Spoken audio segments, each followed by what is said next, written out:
នេះជាវីដេអូបន្តដែលពួកយើងចាកចេញពីសហគមន៍អូកាសា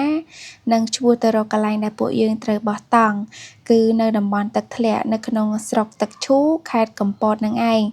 និយាយពីចម្ងាយពីអូកាសាមកតំបន់ដែលយើងត្រូវបោះតង់ថ្ងៃហ្នឹងគឺ38គីឡូឥឡូវយើងបានមកដល់ហើយគឺនៅទឹកធ្លាក់វាពួចប៉ុន្តែកន្លែងពួកយើងបោះតង់គឺទឹកធ្លាក់នៅកន្លែងវាពួចដដែលគាត់ថាយើងឡើងទៅកន្លែង50ម៉ែត្រ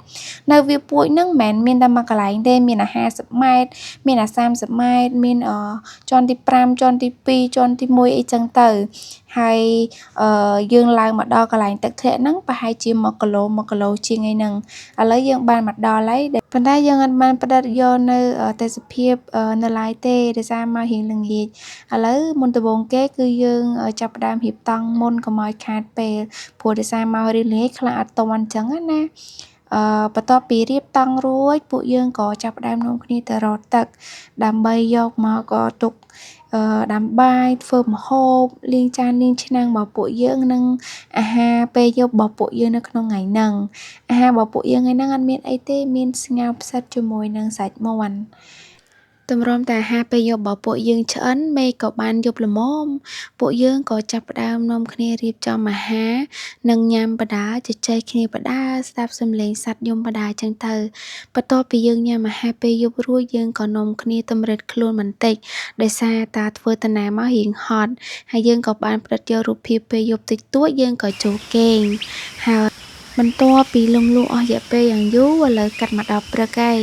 ពួកយើងក៏បានផ្តិតយកនៅរូបភាពនិងទេសភាពនៅកន្លែងហ្នឹងប៉ុន្តែរៀងស្ដាយដោយសារតាបោះតង់ខែនេះគឺអត់មានទឹកធ្លាក់ទេប៉ុន្តែយ៉ាងណាមិញគឺយើងនៅមានឱកាសក្រោយទៀតទន្ទឹមនឹងដែរយើងក៏មានគម្រោងថាយើងជិះ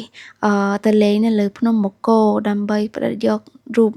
ភាពនិងទេសភាពដើម្បីចែកជូនពុកម៉ែបងប្អូនទាំងអស់គ្នាបានកំសាន្តដោយសារតែចម្ងាយពីកន្លែងបោះតង់មកលើភ្នំបូកគោហ្នឹងក៏វាអត់ឆ្ងាយដែរកន្លែងយើងបោះតង់គឺនៅជើងភ្នំបូកគោអញ្ចឹងណាហើយអស់រយៈពេលយូរដែរដែលយើងបានជិះកំសាន្តនៅលើភ្នំបូកគោហ្នឹងឥឡូវយើងក៏បានរៀបចំត្រឡប់ទៅ